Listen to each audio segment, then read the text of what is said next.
तो good morning बच्चों। आज हम लोग जो बात करेंगे वो है सिंधु घाटी की सभ्यता के बारे में कि सिंधु घाटी की सभ्यता में किस प्रकार हम लोगों को भारत की सभ्यता, संस्कृति और प्राचीनता और ऐतिहासिकता का पता चलता है। ठीक है, तो जो सिंधु घाटी का जीवन था उसका, क्योंकि जब मैंने आपको बताया था प्री हिस्ट्री, प्रोटो हिस्ट्री और हिस्ट्री के बारे में, तब हमने आपको ये भी बताया था साथ ही साथ कि जो हमारा लिखित सामग्री और पुरातात्विक सामग्री से हम ये अंदाजा लगाते हैं कि कोई चीज जो है वो ऐतिहासिक दृष्टिकोण से कितने महत्व की है और किस तरह से हम उससे हिस्टोरिकल एविडेंसेस को बाहर निकाल सकते हैं या पा सकते हैं। ठीक है, तो उसमें क्या था कि जो सिंधु घाटी की सारी जानकारी हमें मिलती है वो बेसिकली जो मिल रही है वो है पुरातात्विक साधनों से। ठीक है, तो सबसे पहले हम बात करेंगे कि सिंधु घाटी का नाम सिंधु घाटी सभ्यता क्यों पड़ा। क्योंकि जब तक आपको ये नहीं पता होगा कि उसका नाम सिंधु घाटी सभ्यता क्यों पड़ा, आपको कैसे पता चलेगा कि हम किसके बारे में जान रहे हैं, क्या है वो, है ना। तो जो आपकी सिंधु घाटी की सभ्यता है बेसिकली वो सिंधु उस नदी का नाम था जो इस इलाके में प्रवाहित होती थी और इसकी वजह से ही उस सभ्यता का नाम जो सिंधु और उसके आसपास थी सिंधु घाटी की सभ्यता पड़ा। ठीक है, अब इसको हम इंडस वैली सिविलाइजेशन भी कहते हैं क्योंकि सिंधु को इंग्लिश में इंडस कहा जाता है। ओके, दूसरी चीज आती है कि जो सिंधु घाटी की सभ्यता थी उसका एक नाम और भी है। वो क्या है? वो है हड़प्पा सभ्यता। तो बेसिकली जो सबसे प्राचीन नगर या जो सबसे पहले हमें नगर पता चला वो था हड़प्पा। तो इस वजह से हम उस सभ्यता को हड़प्पा सभ्यता भी कहते हैं। ठीक है, अब हम बात करते हैं इसकी तिथि क्रम की कि आखिर ये सिंधु घाटी की सभ्यता, इंडस वैली सिविलाइजेशन या सिंधु सभ्यता कितनी पुरानी है। तो जब इसकी खुदाई की गई, उसके जब तिथियों का क्रम पता किया गया तो मोटे तौर पे अगर देखा जाए तो 2500 ईसा पूर्व, जो मैंने आप लोग को बीसी बताया था ना, 2500 बीसी से 1500 बीसी तक का समय हमें पता चलता है सिंधु घाटी सभ्यता का। ओके, और उसमें बेसिकली जो जगह थी कि कौन सी जगह किस काल की है, किस समय की है, उससे भी हमें काफी कुछ पता चलता है। जैसे हड़प्पा और मोहनजोदाड़ो ये कंसीडर्ड की गई हैं कि ये दोनों दो राजधानियां थी इस पूरे विशाल साम्राज्य की जो एक स्थान से दूसरे स्थान तक फैला हुआ था।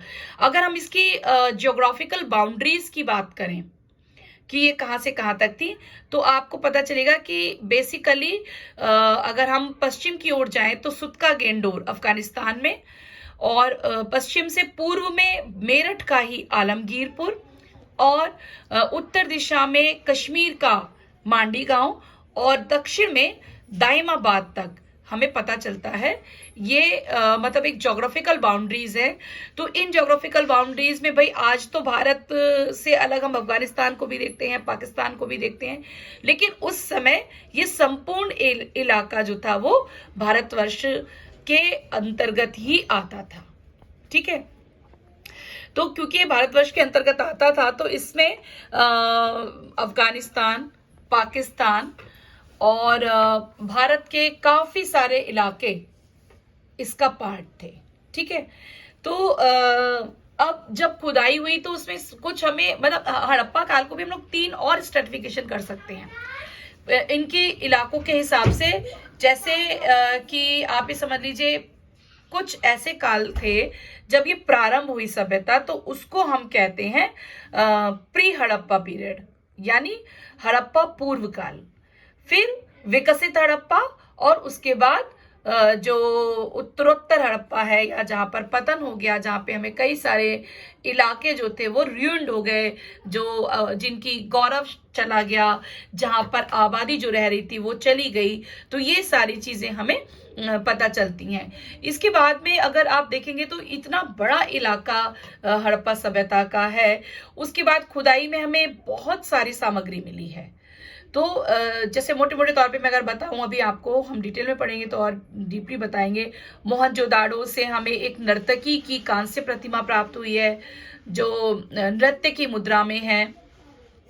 फिर हमें एक योगी की प्रतिमा प्राप्त हुई है पत्थर की, जो कि तिपटिया शॉल ओढ़े हुए है, अपने कंधे के दाहिने कंधे के नीचे से वो जा रहा है, और सिर पर एक उसके पटका सा बंधा हुआ है, जो बालों को कंट्रोल करने के लिए था। उनके बाल लंबे हैं।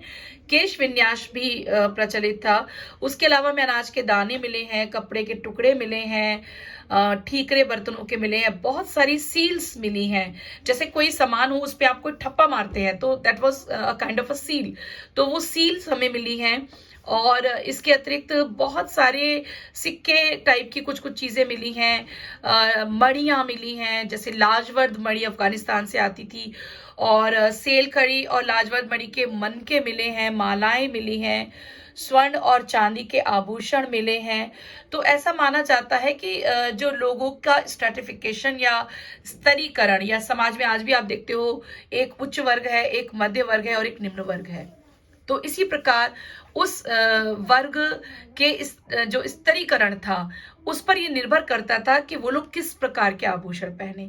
जैसे जो लोग कुछ समृद्ध होते थे वो हीरे पन्ने या इस तरीके के आभूषण पहन सकते, तो सोने के आभूषण उच्च वर्ग के लोग पहना करते थे, जबकि चांदी और अन्य आभूषण थोड़ा उससे निम्न स्तर के लोग पहना करते थे।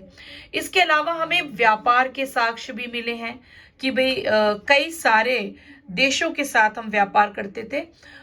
मेसोपोटामिया की सील्स हमारे यहाँ मिली हैं, रोमन सिक्के मिले हैं, अरकामेडू से बर्तन मिले हैं, और बहुत सारा हमारा सिंधु घाटी की सील जो है वो मेसोपोटामिया से मिली है। तो इस तरह से एक inter exchange of trade and commerce was present at that time, जो हमें दिखाई पड़ता है। ठीक है, तो इन सारी चीजों से हमें एक बहुत समृद्ध व्यवस्था दिखाई देती है। फिर हमें क्या मिलता है, जब खुदाई की गई तो पूरे के पूरे नगर मिले हैं बच्चों। तो पूरे नगर, वो भी फोर्टिफाइड, यानी जिसकी चारों तरफ से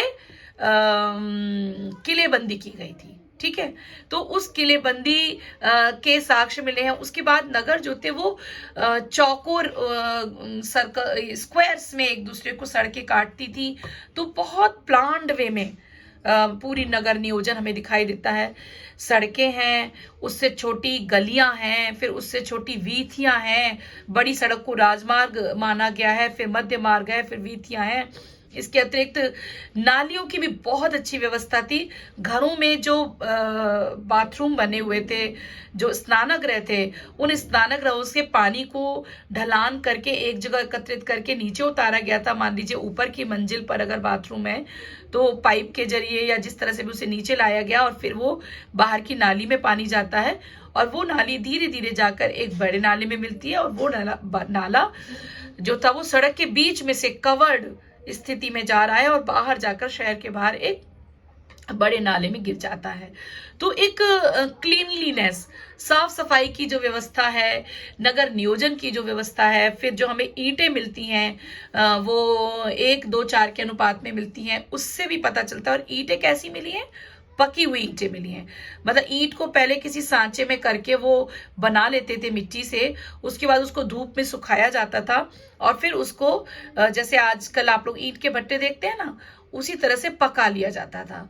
तो पकी हुई ईंटें मिली हैं। और आप अगर देखें तो ये जो एक सिस्टम है पकी हुई ईंट का, वो उस काल से आज तक भी आप मकान बनाने में पकी हुई ईंट का प्रयोग करते हैं। और मोटे तौर पर ईंट का अनुपात 1:2:4 का ही होता है, चाहे वो थोड़े छोटे साइज की हो जाए, चाहे वो कुछ उससे बिगर साइज की हो जाए, लेकिन अनुपात 1:2:4 का ही था। ठीक है, तो ये सारी चीजें पता चलती है, बाट माप इन सब चीजों का पता चलता है, व्यापार का पता चलता है। इसके अलावा हमें हड़प्पा से बहुत सारे चबूतरे मिले हैं।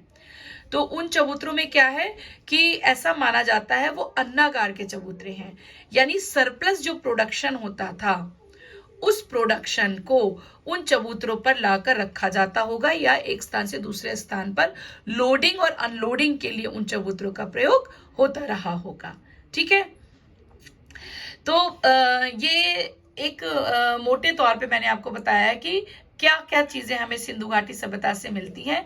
अब इनको हम डिटेल में पढ़ेंगे एक एक करके कि नगर नियोजन कैसा था उनका, सामाजिक ढांचा कैसा था उनका, उसके अतिरिक्त ये लोग खान पान में क्या विधियों का प्रयोग करते थे, भोजन कैसा लेते थे, वस्त्र जो थे वो सिले हुए पहने जाते थे। हमें हांती दांत की कंघियां भी मिली हैं, हमें चाउंदड़ों से लिपस्टिक के साक्ष्य भी मिले हैं, तो बिंदी और लिपस्टिक का भी पता चलता है। और मातृ देवी की मूर्ति ये बताती है कि उस समय जो उर्वरा शक्ति थी उसको बहुत महत्व था। फिर हमें पशुपति शिव की सील मिली है योगी के रूप में, और उनके चारों तरफ पशु बैठे हुए हैं और वो ध्यान की मुद्रा में है, तो ये भी एक बहुत बड़ा साक्ष्य है। इसके अतिरिक्त योनि के छल्ले और लिंग भी हमें बहुत अधिक मात्रा में मिलते हैं। कोई मंदिर हमें नहीं मिलता इस समय, तो हम ये नहीं कह सकते कि लोगों का पूजा पाठ करने का रंग ढंग क्या था, क्योंकि कोई टेम्पल हमें नहीं मिला है। परंतु जो मातृ देवी की प्रतिमा है उससे अंदाजा लगाया जा सकता है कि संभवतः वो लोग घरों में ही अपने तरीके से पूजा इत्यादि किया करते रहे होंगे।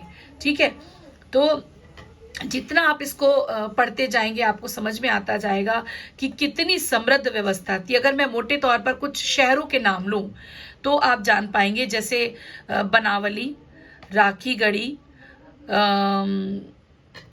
मोहनजोदाड़ो, हड़प्पा, कालीबंगा, रोजदी, सुरकोटदा, लोथल, धौलावीरा। तो ये बहुत सारी साइट्स हैं बेटा जिनसे हमें इंफॉर्मेशन मिल रही है, और अलग अलग साइट पर यू बिलीव कि बहुत डिटेल पुरातत्व का कार्य किया गया, उसको खुदाइयाँ की गई और उनसे सामग्री को निकाला गया, समझा गया, जाना गया, और बहुत बड़ी बड़ी साइट्स हैं। धौलावीरा भी एक बहुत बड़ा विशाल शहर था। यदि धौलावीरा की बात करें तो वहां से एक साइन बोर्ड भी मिला है, जो हम आदि इतिहास कहते हैं ना, सिंधु घाटी सभ्यता के काल को आदि इतिहास। तो धौलावीरा से जो साइन बोर्ड मिला है हम उसे पढ़ नहीं सके हैं, लेकिन इतना अंदाजा हमें लग रहा है कि वो किसी चीज के बारे में बता रहा है कि वो क्या रहा होगा क्या नहीं रहा होगा। ये थोड़ा सा भी अंदाजा लगाना मुश्किल है क्योंकि हम उस काल की लिपि को नहीं पढ़ पाए हैं, परंतु ये हमें पता है कि उस काल में कोई लिपि थी, और जिसको कि आप यूं कह सकते हैं कि उस लिपि का अंदाजा हमें उनके चित्रात्मक प्रकार से पता चलता है। जैसे आपको आजकल आप मोबाइल सभी बच्चे चलाते हैं, इमोजीज जानते हैं ना, इमोजी होती है। तो आपको किसी फ्रेंड ने कोई बकवास सी बात भेजी तो आप एक गुस्से वाला इमोजी भेज देते हो। आपके दोस्त ने आपका और उसका कोई बहुत अच्छा सा मेमोरी शेयर की तो आप एक स्माइली भेज देते हो। ऐसा होता है ना। तो दिस इज ऑल कि हम अब लोग इमोजीज यूज कर रहे हैं, और उससे आपने, मैंने कहा थम्स अप दिखाओ कि हाँ आपको मेरी आवाज आ रही है कि नहीं। तो ये एक चिन्हात्मक तरीके से हम अपनी बातचीत को शेयर करते हैं। एसएमएस की भाषा में आमतौर पे लोग डिटेल बहुत कम करते हैं, बल्कि जो भी बातचीत होगी वो लैंग्वेज ऐसी होगी जो चित्रात्मक होती है, और वो चित्र क्या है, आपके इमोजीज हैं। जैसे आपको किसी को बर्थडे करना है विश, तो you will go to the emojis and you will find a cake, है ना, होता है ना। तो आप एक केक फाइंड करोगे और अपने दोस्त को वो केक का पिक फॉरवर्ड कर दोगे कि हैप्पी बर्थडे टू यू। और इमोजीज को जब आजकल एनिमेटेड भी आ रही हैं जो वीडियो फॉर्म में होती है छोटी छोटी सी, आप उसको भी फॉरवर्ड कर देते हैं। तो ये सब चीजें आपको चित्रात्मक लिपि के बारे में अंदाजा दे सकती हैं। तो उस समय की जो लिपि थी वो चित्रात्मक थी, चित्रों के उसमें थी कि आप किस प्रकार से उसको यूज करेंगे, है ना। ठीक है, तो बट अभी देखो आप लोग कोशिश करो, क्या पता आप में से कोई विद्वान बन जाए और उसको ढूंढ ले कि क्या चित्रात्मक लिपि में वो हमें बताना चाहते हैं, या क्या बात लिखी गई है, या उस अभिलेख में जो कि हमें धौलावीरा से प्राप्त हुआ है उसमें क्या लिखा गया है। ठीक है, तो